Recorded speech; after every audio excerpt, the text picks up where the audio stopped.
नमस्कार दोस्तों, मेरा नाम है प्रशांत और आप देख रहे हैं टीवी न्यूज इंडिया। ये टीवी न्यूज इंडिया पे हमने एक सीरीज शुरू करी थी जिसका नाम था अनपॉपुलर गेम्स एंड मेमोरीज।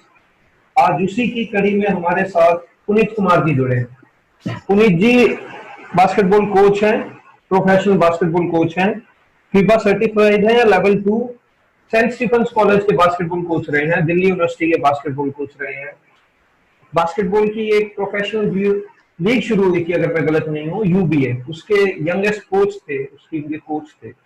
और अपने समय में खुद भी एक काफी अच्छे प्लेयर रहे हैं, ऑल इंडिया प्लेयर रहे हैं, केएमसी के लिए प्लेयर रहे हैं। जब कोच कर रहे थे तो दिल्ली यूनिवर्सिटी के कोच बने, उस टीम को ऑल इंडिया लेवल तक लेकर गए।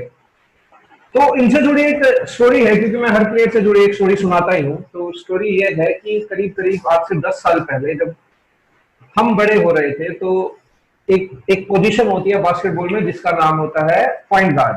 वैसे ही फुटबॉल में जो पोजीशन होती है मिडफील्डर उसको बोलते हैं। तो दोनों का काम होता है बॉल की सप्लाई करना, फीडिंग का काम, फीडर भी बोला जाता है। तो जब हम बड़े हो रहे थे तो हम ये जानते थे कि किसी प्लेयर को देखकर सीखना चाहिए। तो जब हम देखते थे या किसी से पूछते थे कि पॉइंट गार्ड पोजीशन पर अच्छा कौन है, जो छोटी हाइट वाला है वो पॉइंट गार्ड खेलता है, तो हमें बताया गया कि अगर आपको किसी से गेम सीखना है तो वो पुनीत कुमार जी होंगे, हरियाणा से जो खेलते हैं। और पुनीत कुमार जी एक ऐसे प्लेयर जो मैंने अभी तक पिछले एक दशक लगभग हो गया है उनको देखते हुए, उनसे सीखते हुए भी। और मेरे जैसे पता नहीं हजारों हजार प्लेयर उनको देखकर शायद बड़े हुए हैं, सीख रहे हैं और अभी भी, और वो भी सिखा रहे हैं। तो आज वही हमारे साथ मौका मिला है उनसे बात करने का। और ये मेरा एक सौभाग्य है कि मैं उस प्लेयर को इंटरव्यू कर रहा हूँ जिसको देखकर मैं बड़ा हुआ हूँ, या जिसको देखकर मैंने सीखा है कि हाँ, अगर कोई पॉइंट गार्ड होता है तो वो पुनीत कुमार जी जैसा होता है। तो पुनीत जी, बहुत बहुत स्वागत है आपका एटीवी न्यूज इंडिया में। आपका इंट्रोडक्शन थोड़ा लंबा हो गया, पर ये जरूरी भी था बताना हमारे दर्शकों को। प्रशांत जी, आपका धन्यवाद मेरा इतना अच्छा इंट्रोडक्शन देने के लिए। और पुनीत जी, मेरा सवाल आपसे पहला यही है, जो कि मेरा नॉर्मली अमूमन तौर पर सवाल होता है कि आप कोच ही क्यों बने? आपने क्यों डिसाइड करा कि मैं बास्केटबॉल कोच बनूंगा? जब मैं जैसा कि आपने पूछा कि आप कोच क्यों बने, जब मैं यंग एज में जब खेलता था तो मैंने बहुत सारे कोचों के अंडर में प्रैक्टिस की है। तो कुछ कोच ऐसे आए, जैसे जब मैं साउथ में रहा आर्मी स्कूल में, तो वहां मैंने नोटिस की कि वहां के जो कोचेज हैं उनके पास एजुकेशन भी है और उनके पास वो डेमो देने की क्षमता भी है।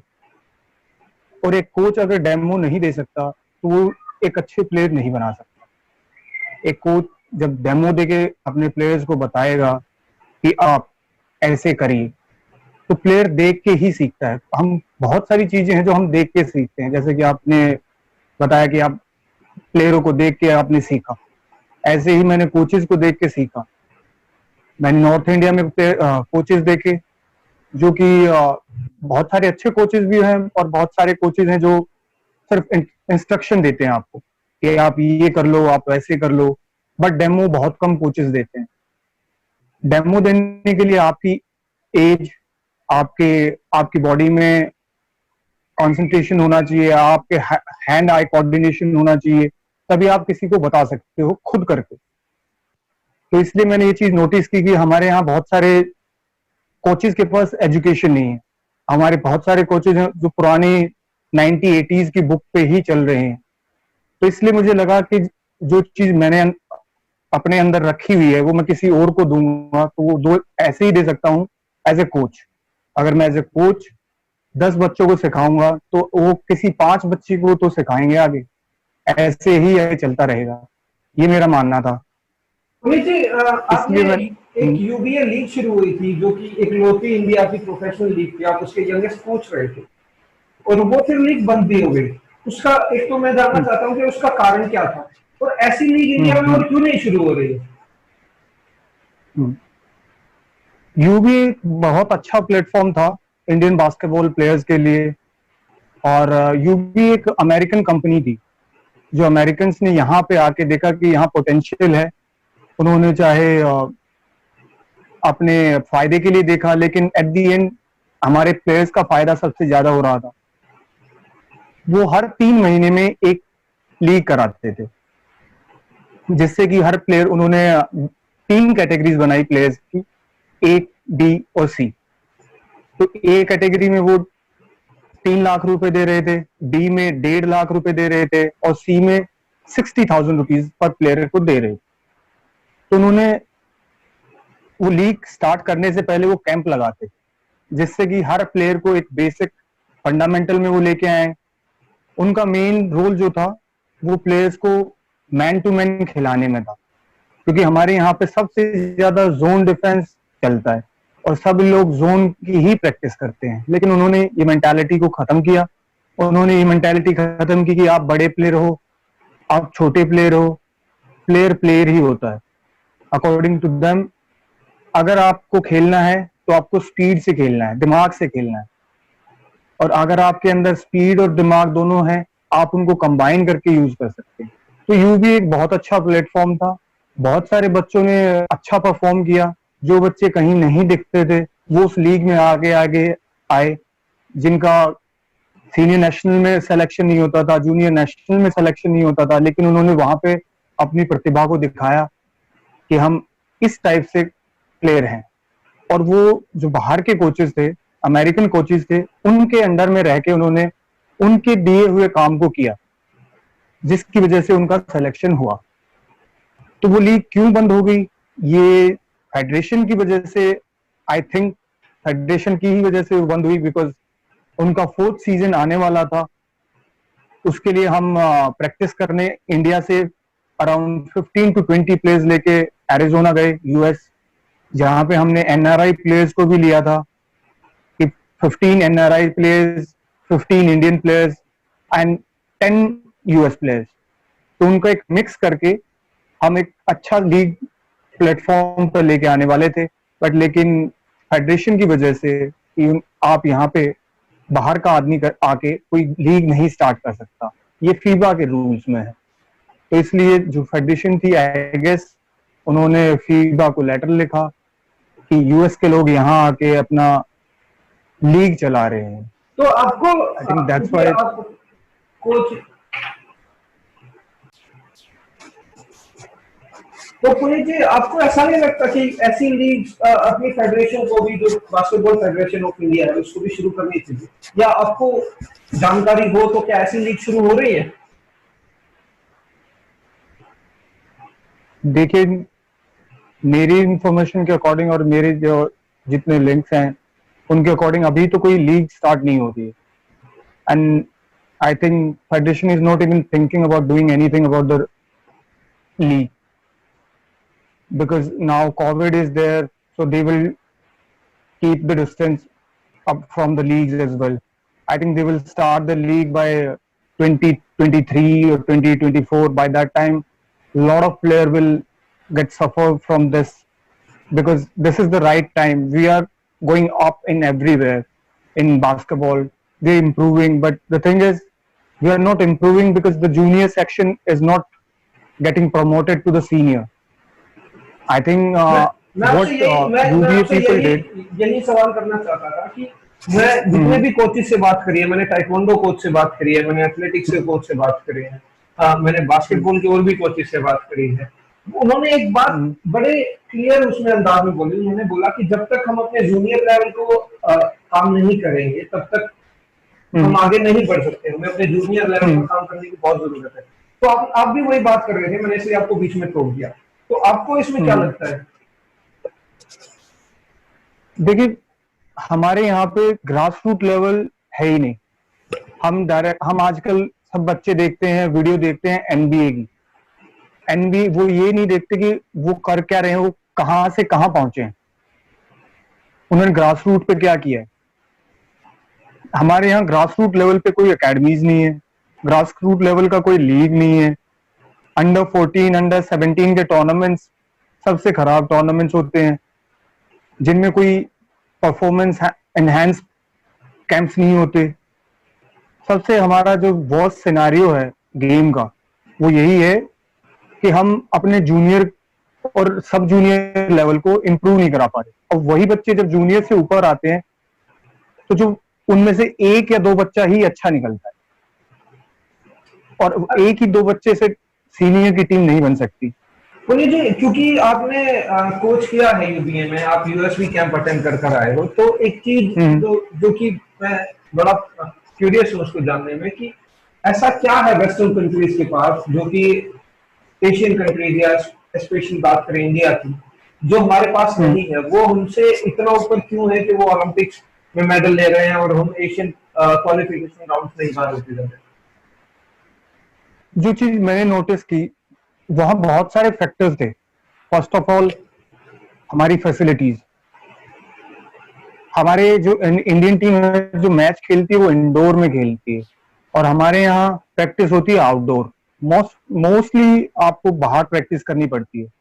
आप बचपन से खेल रहे हैं, ग्रास रूट लेवल पे आप खेलते हैं, लेकिन आपके पास इक्विपमेंट्स ही नहीं है, आपको क्रॉसओवर आता नहीं है, आपको बिलो द नी ड्रिबल आपको कराई नहीं जाती है, आपको सिर्फ one hand dribble, left hand, right hand, left hand, behind the back, ये तीन चार ड्रिबल हैं जो आपको सीनियर लेवल तक वही देखने को मिलता है।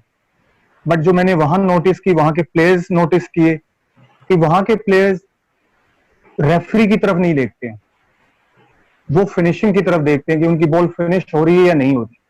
हमारे प्लेयर्स हाथ लगने पर या फिर थोड़ा सा टच होने पर दे थिंक दैट रेफरी ने फाउल नहीं दिया। उनका मेन मोटिव ये नहीं रहता कि आप बॉल कन्वर्ट करो, उनका मेन मोटिव रहता है कि रेफरी ने विसल किया या नहीं किया। ये एक सबसे बड़ी बात है। दूसरी बात, हमारे यहाँ इन फैक्टर्स, जो मेन फैक्टर है वो है कोचिंग एजुकेशन, जो कि हाई, अभी बहुत सारे जो कोचेस हैं वो बाहर से देख के आते हैं, उनका कोचिंग स्टाइल क्या है। हम एक ही स्टाइल से अगर कोचिंग करते रहेंगे तो हमारे प्लेयर भी एट द एंड उस एक्सरसाइज को बोरिंग समझेंगे। अगर मैं 10 दिन एक ही खाना खाऊंगा तो मैं 11वें दिन बोलूंगा कि यार ये खाना तो मेरे से नहीं खाया जाएगा। अगर मैं 10 दिन डिफरेंट डिफरेंट खाना खाऊंगा तो मेरे को जो पहले दिन खाना खाया था वो मेरे 11वें दिन खा सकता हूँ, और मैं अच्छी तरह खाऊंगा उसको याद करके। तो यही चीज है कि हमारे यहाँ गेम फोकस प्रैक्टिस नहीं होती, हमारे यहाँ सिर्फ प्रैक्टिस होती है।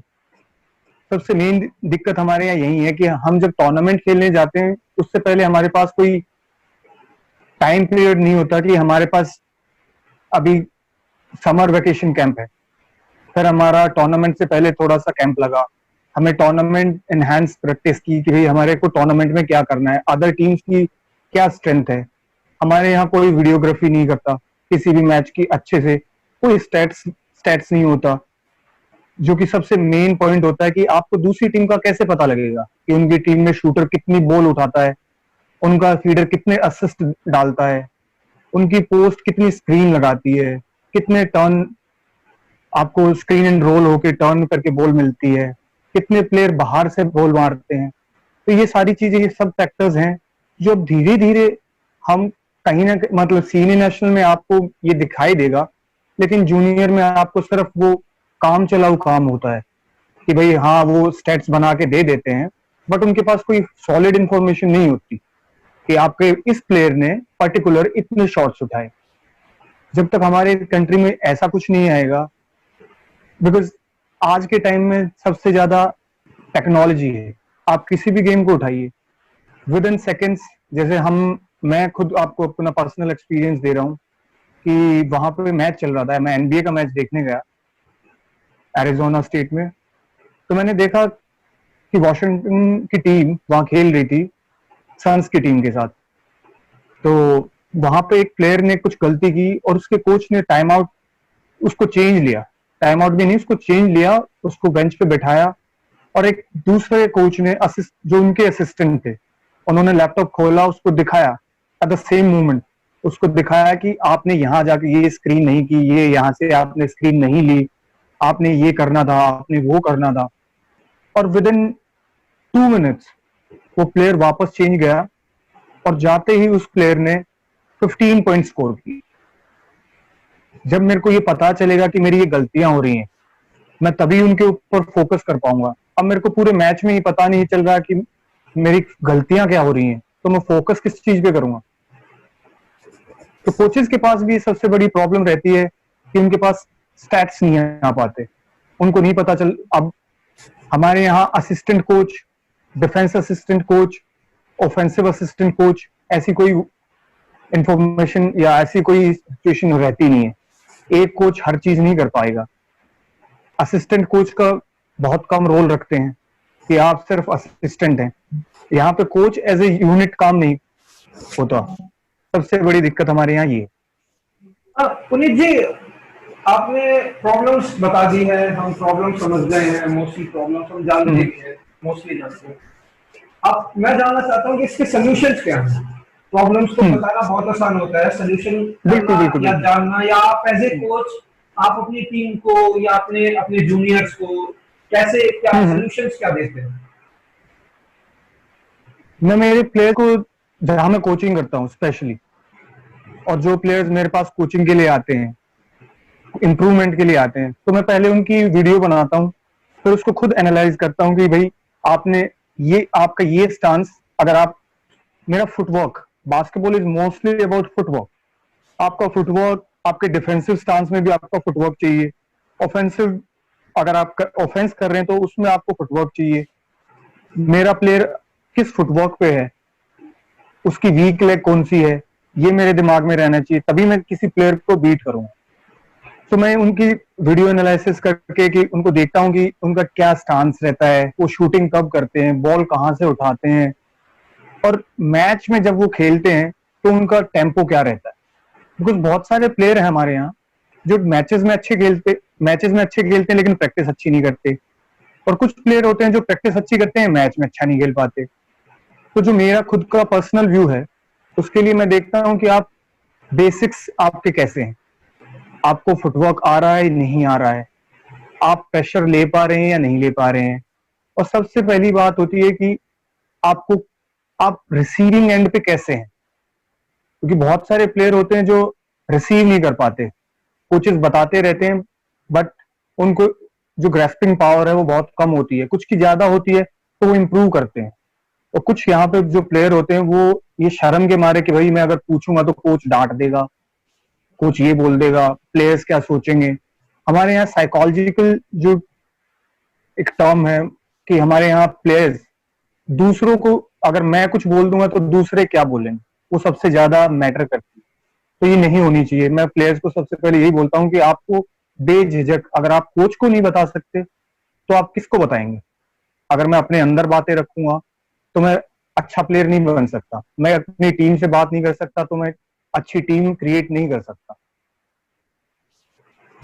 नीचे क्योंकि आपने आपने बताया साइकोलॉजी का जिक्र करा, तो अगर आप मेरी एक और वीडियो देखेंगे जिसमें इंटरनेशनल ताइक्वांडो कोच जो है अशोक कुमार जी, उन्होंने भी साइकोलॉजी का जिक्र करा था। मैं इसी में आपसे एक +1 डालना चाहता हूँ कि उन्होंने एक बात बताई थी कि पढ़ना बहुत जरूरी होता है।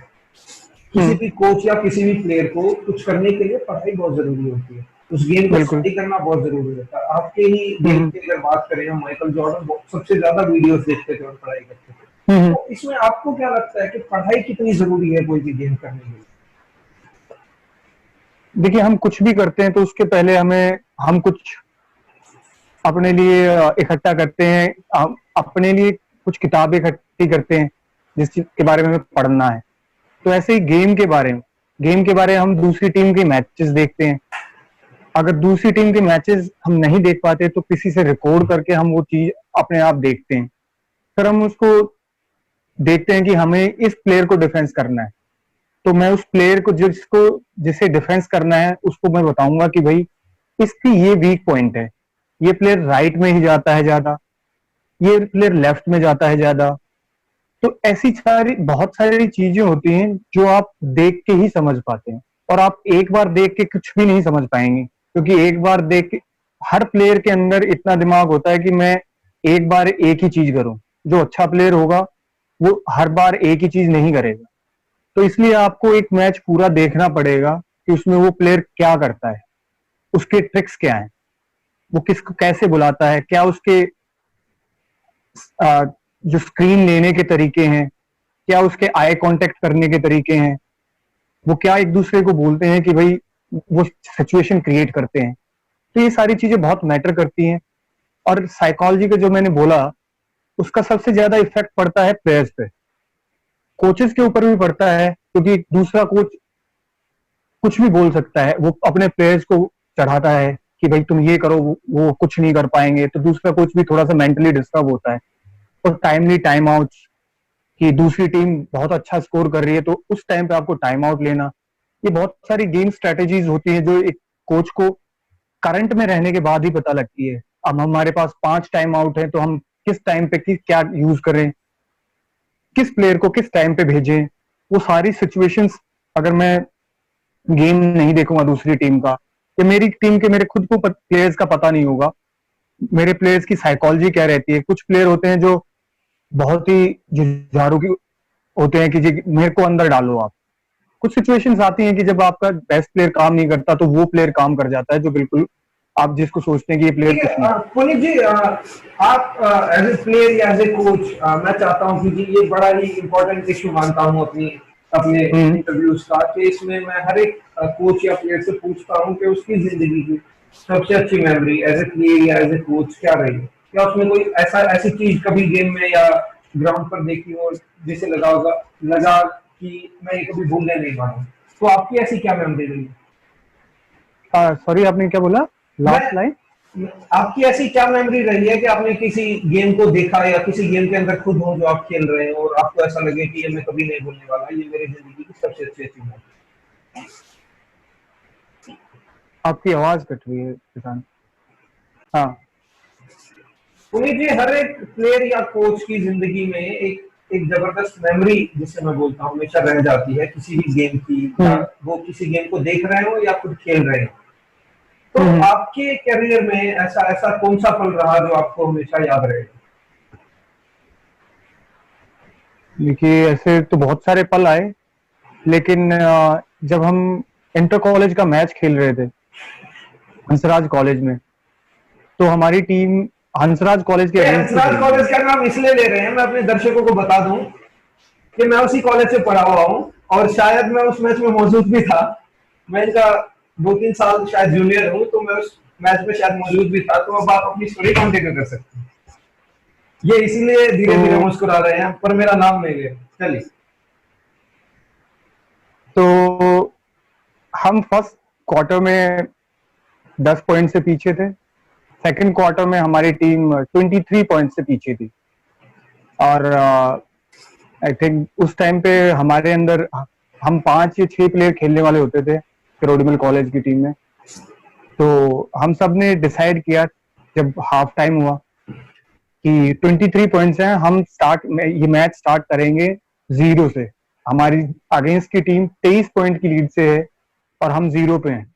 हमारे पास 2 क्वार्टर हैं, 20 मिनट्स हैं हमारे पास, और 20 मिनट्स में हमें 23 पॉइंट की लीड उतारनी भी है और हमें ये मैच जीतना भी है, क्योंकि वो मैच इतना इंपॉर्टेंट था कि अगर हम वो मैच जीतते तो हम इंटर कॉलेज जीत जाएंगे। और हमारे कॉलेज के भी बच्चे आए हुए थे, और उस टाइम पे जो सिचुएशन होती थी वो बहुत अच्छी सिचुएशन होती थी, बहुत सारे बच्चे देखने आते थे। आजकल तो आपको स्पेक्टेटर ढूंढने से भी नहीं मिलते ग्राउंड के इर्द गिर्द, लेकिन उस टाइम पे सभी दूसरे गेम के बच्चे भी देखने आते थे। तो उस टाइम पे ऐसे लगा कि इज्जत दांव पे लगी हुई है। और हंसराज की टीम से हमारी 19-20 हमेशा से थी, जब से हमने टूर्नामेंट स्टार्ट किए दिल्ली यूनिवर्सिटी में आने के बाद। तो जैसे ही थर्ड क्वार्टर स्टार्ट हुआ तो हमने एग्रेसिव खेलना स्टार्ट कर दिया। हम इतने एग्रेसिव थे कि हमने हंसराज की टीम के जितने भी मेन प्लेयर्स थे सब 4-4 फाउल पे खड़े कर दिए विद इन 6-7 मिनट्स। हमने इतना फास्ट कर दिया गेम, जैसे हंसराज की टीम इधर अटैक करती, रिबाउंड लिया और सीधा अटैक। हमने थर्ड क्वार्टर में 23 पॉइंट्स की लीड उतार के और हंसराज की टीम पे 4 पॉइंट की लीड हमने चढ़ा दी। तो वो इतना फास्ट गेम हुआ। आई थिंक उस मेरे को अभी भी याद है कि उस टाइम पे जो हंसराज के कोच थे उनकी ये गलती रहेगी कि वो रेफरी को ब्लेम करते रहे, और उन्होंने ये नहीं सोचा कि उनके प्लेयर्स क्या कर रहे हैं, उनको चेंज करना चाहिए, उनको टाइम आउट्स लेने चाहिए।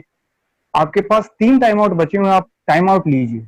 तो एज ए कोच अगर मैं उस मैच को देखूं तो मेरे को ये रियलाइज होता है कि कोच की क्या रिस्पॉन्सिबिलिटीज होती हैं, और एज ए प्लेयर अगर मैं उस मैच को देखूं तो मेरे को ये पता लगता है कि कोई भी मैच कितने भी लीड में हो, आप उसको बदल सकते हैं अगर आप एज ए टीम और एज ए यूनिट खेलेंगे तो।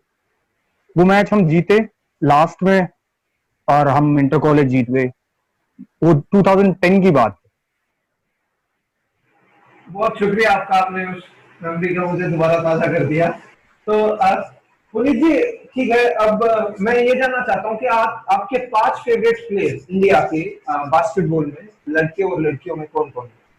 पुराने और नए, आपकी मर्जी, आप जैसे भी उनका नाम लेना।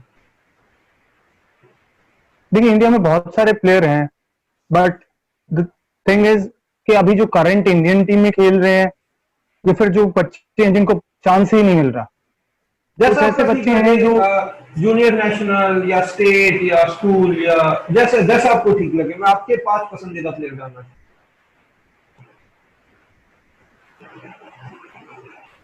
मतलब आप में से सीनियर नेशनल या हूं। किसी टोटल भी, मिक्सअप पूछ रहे हैं? कोई भी आपके स्टूडेंट हो, या आपको लगता हो कि आने वाले समय में वो बहुत अच्छा खेलने वाले हैं, कोई भी प्लेयर आपको जैसा भी ठीक लगे। आप अपनी टीम के भी प्लेयर्स के नाम ले सकते हैं यहाँ पे। तो मैं कहूंगा अभी करंट में जैसे आप देख सकते हैं कि अर्शप्रीत भुल्लर बड़ा अच्छा खेल रहा है, एंड सेकेंड आप देख सकते हैं कि अमृतपाल, थर्ड गर्ल्स में अनीता, एंड अभी आजकल की बहुत यंग लड़की है सिमरन कौर, वो अभी सोच अभी हमें लग रहा है कि वो WNBA तक जा सकती है वो लड़की। She is 6'2" right now and she is in junior level. She got selected in NCAA Division 1 in US. और अभी NBA एकेडमी में जो बच्चे हैं, आई थिंक बहुत सारे टैलेंट है जिनके मैं नाम भी लूं तो कम पड़ जाएंगे, 5 नाम से काम नहीं चलेगा। अभी आप आने वाले टाइम में अगर मेरे से पूछेंगे ये क्वेश्चन, तो मैं उसका जवाब बहुत अच्छी तरह से दे पाऊंगा। मैं फिर आपको वादा करना होगा कि जब हम आगे कुछ समय बाद दोबारा इंटरव्यू करेंगे, तो आप उसमें हमें पहले की तरह टरकाएंगे नहीं, क्योंकि मैं बता दूं अपने दर्शकों को, इन्होंने लगभग 2 हफ्ते मुझे इंटरव्यू देने में लगाए हैं। ये बोलते रहे नहीं प्रशांत, आगे बढ़ा दो आगे बढ़ा दो। तो आप ऑन कैमरा भी बोल दोगे जब मैं आपको कॉल करूं, तो आप तभी के तभी फाइनल करके बता दें। नहीं प्रशांत जी, मैं आपको बिल्कुल ऐसा मौका नहीं दूंगा। आप जिस दिन फोन करेंगे उसी के आधे घंटे में आपको इंटरव्यू। ठीक है पुनीत जी, बहुत बहुत धन्यवाद, आपने बहुत सारा समय दिया। सबसे जरूरी चीज आपने जो बात करी, वो आपने बताया कि सोल्यूशंस क्या क्या हो सकते हैं प्रॉब्लम्स, क्योंकि सभी बता देते हैं सोल्यूशंस, बहुत कम लोगों ने अभी तक आकर मुझे उनका बताया। आपने बताया कि हम मैं सॉल्यूशन में 1-2 चीजें और ऐड करना चाहूंगा।